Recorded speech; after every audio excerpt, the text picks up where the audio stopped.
रायगड, महाराष्ट्रासह देश विदेशातील ताज्या बातम्या पाहण्यासाठी मॅक्स इंडिया लाईव्ह चॅनलला सबस्क्राईब करा आणि बेल आयकॉन दाबायला विसरू नका.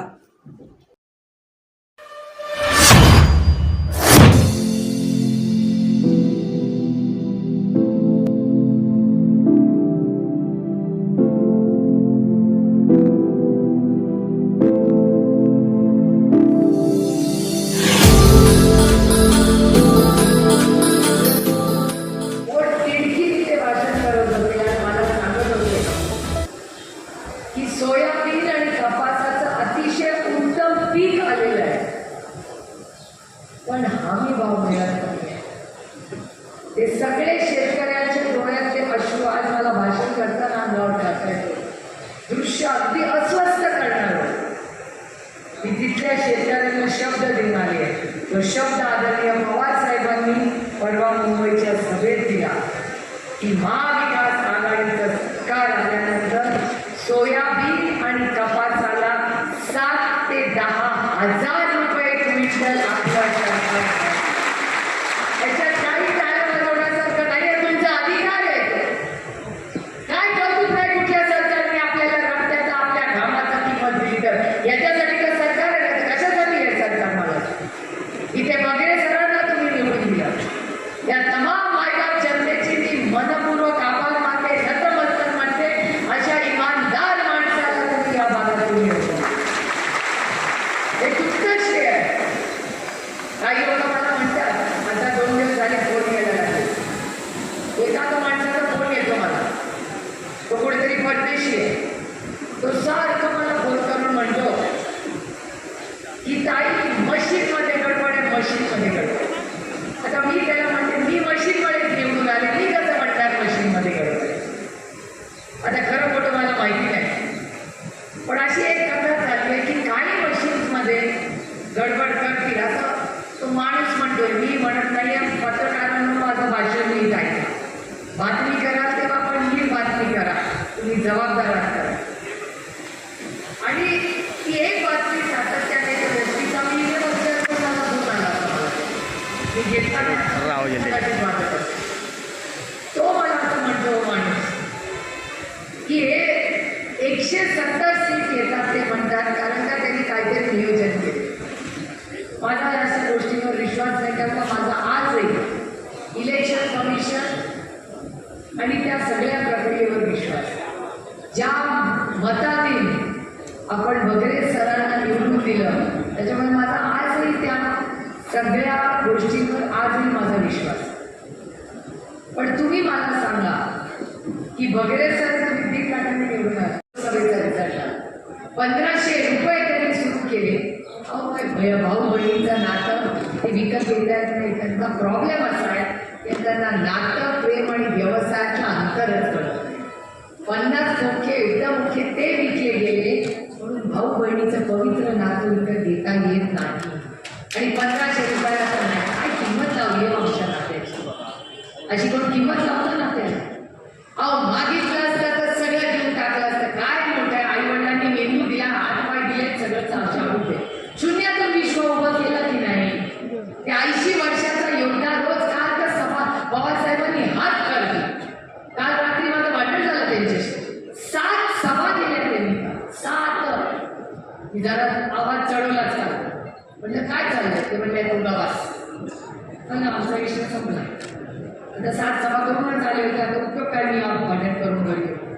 पण हे कशासाठी लढतायत? ते मुख्यमंत्री होणार नाही, ते स्वतः सत्तेत बसणार आहे. त्यांना काही नको आहे. हो त्यांना एवढंच हवंय की चांगली सत्ता येऊ दे आणि माझ्या कांद्याच्या शेतकऱ्याला त्याचा हक्काचा हमी भाव मिळू दे. आणि या प्रत्येक महिलेला स्वाभिमानाने ती उभं राहायला पाहिजे. तिच्या कर्तृत्वाला तिच्या निर्णय प्रक्रियेसाठी आदरणीय पवारसाहेब केले.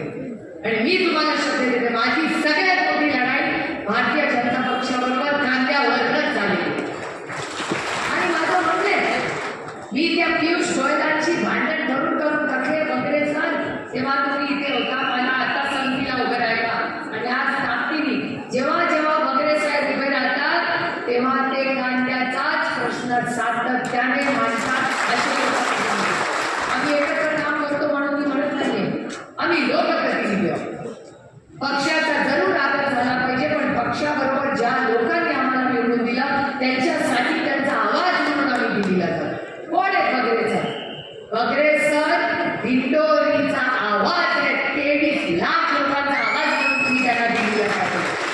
जरूर का नाही त्यांचं मत असावं, जे काय त्यांचं मत असेल ते जरूर सातत्याने तिथे मांडतात. शिक्षणाबद्दल मांडतात, कांद्याबद्दल तर सगळ्यात पोटतिडकीने बोलतात. आणि माझं सगळ्यात मोठं भांडण भारतीय जनता पक्षाच्या पियुष गोयल बरोबर झालं असेल तर ते कांद्याच्या भावावर. भाऊ म्हणतात, देवा भाऊनी भाषण असं केलं की हो मी उपमुख्यमंत्री झालो, पण 2 पक्ष तोडून मी मुख्यमंत्री झालो. मला आश्चर्यच वाटलं. तुला देवा भाऊ तुमचेही उम्मीद नाही, कारण माझ्या देवा भावाकडून फार अपेक्षा होती. अरे विरोधात असता म्हणून काय झालं, चांगल्याला चांगलं म्हणलं पाहिजे. मी गडकरी साहेबांबद्दल चांगलंच बोलते, कारण का गडकरी साहेब चांगले आहेत. अच्छे को अच्छा बोलला ते विरोधात असता म्हणून काय झालं. गडकरी साहेब चांगले, पण प्रॉब्लेम गडकरी साहेबांचा नाही, प्रॉब्लेम पक्षाचा आहे. गडकरी साहेब चांगले असते तर मला वाटलं देवा भाऊ पण चांगला आहे. नंतर ध्यानात आलं की देवा भाऊ कॉपी करून पास झाला, 2 पक्ष फोडून उपमुख्यमंत्री झाला. असं कधी म्हणाल का? सॉरी हा बगरे सर, तुमच्या समोर हे बोलते, तुम्ही एक सुशिक्षित सर आहात, सराच्या समोर कॉपीचं बोलते. रामकृष्ण हरी पांडुरंगा, सॉरी रे बाबा, मला माफ कर आणि तुम्ही पण माफ करा प्लीज. कारण का मी शिक्षकांचा फार आणि मोठ्यांचा फार माणसात करते. माझे बंधू तसे आहेत, पण माझ्या त्यांच्या भाऊ बहिणीच्या नात्यापेक्षा ते शिक्षक आहेत याला जास्त मोठं करते, कारण त्याला मी मानत आहे. आणि एका शिक्षकाच्या बद्दल आपण आता साताऱ्याला कॉपी करून पास झाले मी म्हणत नाही, देवा भाऊ म्हणतात की 2 पक्ष बोलू लागले.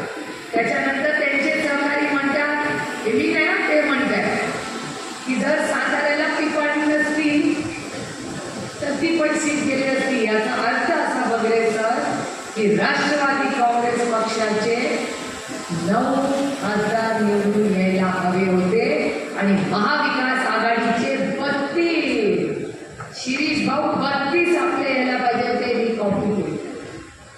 हे सगळं ते राजकारण आहे.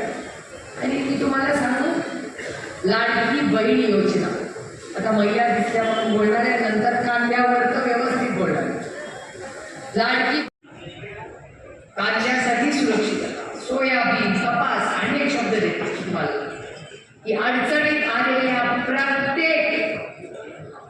प्रत्येक जो शेतकरी अडचणीत असेल त्याला सरसकट कर्जमाफी काही नुसता वाचण्याचा विषय नाही. ते म्हणतात, खोटं बोलतात. अरे डंके की चोट पे मी सांगते, जेव्हा काँग्रेस आणि राष्ट्रवादी काँग्रेसचं सरकार होतं, जेव्हा मनमोहन सिंग साहेब प्रधानमंत्री होते, आदरणीय पवार साहेब कृषी मंत्री होते, सरसकट कर्जमाफी केली होती की नाही? 70,000 कोटी रुपयाची केली होती. अरे त्याला दानच लागते. तेव्हा कोण म्हणलं होतं का अरे बीजेपीच्याकडे गेला फोटो काढून तुझा, असं कोण बोललं होतं का? अरे म्हणून काय झालं, अरे विरोधक असला तरी काय दिलदार असला पाहिजे. अरे माझा पण भाषण ऐका, देवा भाऊ आले तर त्याच्या पण भाषणाला जा. का अडचणी? लोकशाही आहे. लोकशाहीमध्ये प्रत्येकाचं भाषण ऐकायचा अधिकार आहे आणि पाहिजे त्याला मतदान करायचा अधिकार आहे. मी म्हणून म्हणते, अरे विरोधक असला तरी दिलदार असला पाहिजे. याचं कारण माझा विश्वास भारतरत्न डॉक्टर बाबासाहेब आंबेडकरांच्या संविधानावर आहे आणि त्या संविधानाच्या चौकटीत राहून आम्ही आमच्या राजकारणाचं समाजकारण करतो. परवा देवा भाऊ काय बोलले की लाल, तुम्ही जर लाल रंगाचे, आमचे लाल भाऊ बसलेत म्हणून बसले, मला अभिमान आहे आमच्या कम्युनिस्ट पक्षाचा आणि लाल सलामाचाही मला सन्मान आहे. मला लाल रंगाचं संविधान पकडलं. 1,03,000 म्हणजे बगरे सरांचं नाव, हे खरे बगरे सर, हे खोटे बगरे सर, ते दुसरी पास होते त्यांचंही नाव होतं, बरोबर. त्याच्यानंतर दुसरी ती काहीतरी पिपाणी होती आणि त्या पिपाणीमुळे 1,00,000 मतं, म्हणजे खरं तर बगरे सर तुम्ही रेकॉर्ड 2,00,000 मतांनी निवडून आला. 1,00,000 आणि मी नाही म्हणत ते कॉपी केलं. परवा या राज्यातले मोठे नेते माझ्यापेक्षा वयाने कर्तृत्वाने सगळ्यांनीच मोठे, त्यांनी परवा एक भाषण केलं, यांच्याच चॅनलवर मी पाहिलं सगळ्यांच्या. ते असं त्या भाषणात म्हणाले की साताऱ्यामध्ये पिंपाडी आणि तुतारी होती, जर पिंपाडीची मतं तुतारीला बसली असती. हे मी म्हणत नाही, ते म्हणताय. पूर्ण दाखवा रे, माझं भाषण अर्धा नाही दाखवायचं की पिंपाडी आणि तुतारी, जर पिंपाडी आणि तुतारीमध्ये गडबड झाली नसती तर सात्या रागात शशिकांत शिंदेच निवडून आले असते. ते ही कबुली केली. आणि माझे हे झाले DCM-1. DCM-1 म्हणजे माननीय आदरणीय देवेंद्रजी, ज्यांना प्रेमाने आजकाल देवा भाऊ म्हणतात. त्यांनी नाव बदललं, की बहीण मी आहे.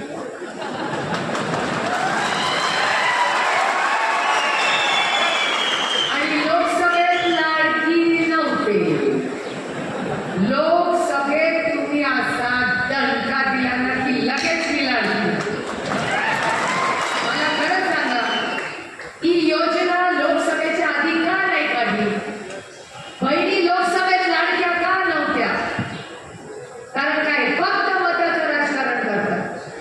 1500 रुपये देऊन तुम्हाला लाडकी बहीण योजनेचं नाव सुरू केलं त्यांनी. आओ, बहिणीवर प्रेम करून बघा, यांना नात्याचाच अर्थ कळत नाही. यांना वाटतं सगळी नाती पैशाने विकत घेऊन येतात. तर सगळीच नाती पैशाने विकत घेऊन असती ना तर माझे बगरे सर कधीच निवडून आले नसते. आणि हेच या सरकारला कळत नाही की ह्या देशात 50 खोके तुमचे एकदम ओके. इथे जे सगळे बसलेत ना या सभेमध्ये, या आमची सगळ्यात मोठी ताकद आमची इमानदारी आहे, याचा आम्हाला फार अभिमान आहे. आणि आमच्या महिला भगिनी पण. परवा एका पत्रकाराचा फोन आला, तुमचा लाडका पत्रकार आहे, मोठा दिल्लीवर आलाय, नाव आता नंतर सांगेन. त्यांनी तर नाशिकवर असा बॉम्ब टाकला की राजकारणच बदलून टाकलं. त्याने एक पुस्तक लिहिलं, त्याच्यात काय लिहिलं नाशिकबद्दल, नाशिकचाच उल्लेख आहे. नाशिकलाच सगळे भेटले आणि नाशिकमध्येच कोणीतरी कबुली दिली की हो आम्ही ईडीच्या भीतीने गेलो. आता तो विषय वेगळा, आता तो परत कधीतरी जास्त वेळ असेल तेव्हा बोलेल. पत्रकारांना समजलं काय, पुस्तक वाचलं का नाही माहिती नाही, मी वाचलंय. कोणाला मराठीत वाचायचं असेल तर मला सांगा, मी ट्रान्सलेशन करून घेतलंय, परमिशन घेतलेली मला दीच कधी आवाज. पण हा प्रश्न असा आहे की बहीण एक क्लासच्या उद्योग बंद करा. हे उद्योग जर पुढच्या आठवड्यात 10 दिवसात बंद झाले नाहीत आणि माझ्या कष्ट करणाऱ्या शेतकऱ्याला त्याचा हमी भाव मिळाला नाही तर 20 तारखेला इलेक्शन झाल्या बगरे सर आणि मी अमरण उपोषणाला तुमच्यासाठी बसू. आम्ही दोघेही बसू. बगरे सर लक्ष ठेवा, आपल्या या कांद्या उत्पादक शेतकऱ्याला भाव मिळालाच पाहिजे. त्याच्यात भ्रष्टाचार असेल तर या पत्रकारांना घेऊन जा, स्टिंग ऑपरेशन करा आणि कळू दे देशाला काय भ्रष्टाचार चाललाय या गोल्डन गॅटचा.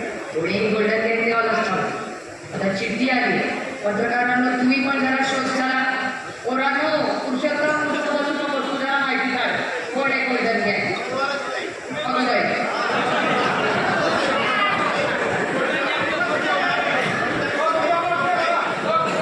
परिवर्तन करायचं. हे परिवर्तन काय उगाच आम्हाला सत्तेत बसण्यासाठी नाही. सत्ता काय असते? सत्ता हे एक माध्यम आहे तुमच्या आयुष्यात एक चांगला बदल घडवण्यासाठी. नुसते रस्ते आणि बिल्डिंग बांधून सामाजिक परिवर्तन होत नाही. सामाजिक परिवर्तन जेव्हा होतं जेव्हा तुमच्या खात्यात पैसे पडतात, तुमची लेकरं शिकतात, तुमची मुलं MIDC मध्ये कामाला लागतात, तेव्हा सामाजिक परिवर्तन. आणि हे परिवर्तन आपल्याला करायचं. आणि ह्या शेतकऱ्यांसाठी ही लढाई, आणि ही लढाई आपल्याला सगळ्यांना ताकदीने 20 तारखेला जिंकायची. ही संगत चांगली असणं का महत्वाचं असतं. आपल्याकडे होते तेव्हा कोल्हापूरचे उत्तम खासदार होते, आता भारतीय जनता पक्षात गेले आणि परवा तर भाजपच दमा घेतली. आणि काय भाषण केलं की जी महिला 1500 रुपये तिला सरकारकडून मिळतात ती जर काँग्रेसच्या सभेला गेली तर तिचे फोटो काढा. एक तर या देशामध्ये कुठल्याही महिलेचा चोरून फोटो काढणं हा गुन्हा आहे. कोणी फोटो काढले घेऊन जा पोलीस स्टेशनला, काय अडचण नाही. मी तर नेणारच असते तो करायला. धमकी देता काय? धमकी महिलेला तुम्ही तर डायरेक्ट पोलीस स्टेशन. आणि त्याच्यानंतर असं म्हणाले, जर तू काँग्रेसच्या सभेला गेली, राष्ट्रवादीच्या सभेला गेली, तर मी बघतोच तुझं काय करायचं. मला धनंजय माडिकांना सांगायचंय आणि देवा भाऊंना विचारायचे की देवा भाऊ, तुम्ही या राज्याचे गृहमंत्री आहात. तुमच्या पक्षाचा नेता या महाराष्ट्रातल्या करोडो महिलांना धमकी देते आणि तुम्ही तोंड बंद करून बसता. असा गृहमंत्री तुम्हाला पाहिजे का? कैलासवरती आर पाटलांसारखा तुम्हाला गृहमंत्री पाहिजे त्यांनी 1,00,000 महिलांना पोलीस यंत्रणेमध्ये नोकरी दिली. आबा जेव्हा गृहमंत्री होते तेव्हा या राज्यातल्या प्रत्येक व्यक्तीला, महिलेला आधार वाटायचा की अरे माझा भाऊ गृहमंत्री आहे, मी कुठेही कधी गेले तरी मला कशाची भीती वाटत नाही. मी शब्द तुम्हाला देते की महाविकास आघाडीचं सरकार आल्यावर या राज्यातली प्रत्येक महिलेची सुरक्षिततेची जबाबदारी महाविकास आघाडी घेईल हा शब्द मी तुम्हाला देते. फक्त 3,000 रुपयाचं नातं नाहीये, तुम्ही निवडून येणारच.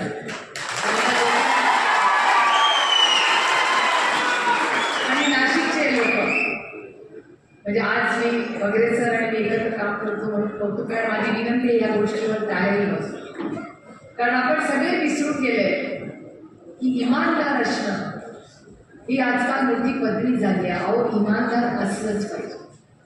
त्याच्यामुळे शिरीष भाऊ, माझ्या तुमच्याकडूनही काही अपेक्षा आहे. माझी अपेक्षा आहे की तुम्ही निवडून आल्यानंतर पहिला तुमचं कर्तव्य असेल की या प्रत्येक मतदाराला ही मलिदा नाही, आपली काय गोल्डन गँग मोडून काढण्याची जबाबदारी माझ्या इथे बसलेल्या प्रत्येक शेतकऱ्याला त्याच्या हक्काचा हमीभाव द्यायची जबाबदारी तुम्हाला घ्यावी लागेल. आणि माझ्या इथे बसलेल्या प्रत्येक महिलेला आपलं सरकार नुसती लाडकी बहीण म्हणणार नाहीये, तिला महालक्ष्मी म्हणून तिचा मान सन्मान करते आणि तिला तिच्या अकाउंटमध्ये 3,000 रुपये टाकणार आहे. त्यांची जबाबदारी तुम्हाला घ्यावी लागेल. आणि ही नुसती जबाबदारी नाही, नुसते पैसे देऊन आम्हाला वोट करा असले उद्योग आम्ही करत. अहो, नाती पैशाची नाही होत, तो दिल सेवा. त्याला मन असावं लागतं, त्यांना मनच नाही, काय अपेक्षा करायचं. पण माझं म्हणणं आहे की ह्या राज्यामध्ये, परवा मी भाषण ऐकलं